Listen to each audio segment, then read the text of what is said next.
47 million children under the age of 5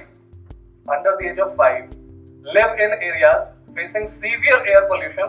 ये जो finding लाई है कि life expectancy आपकी कम हो रही है.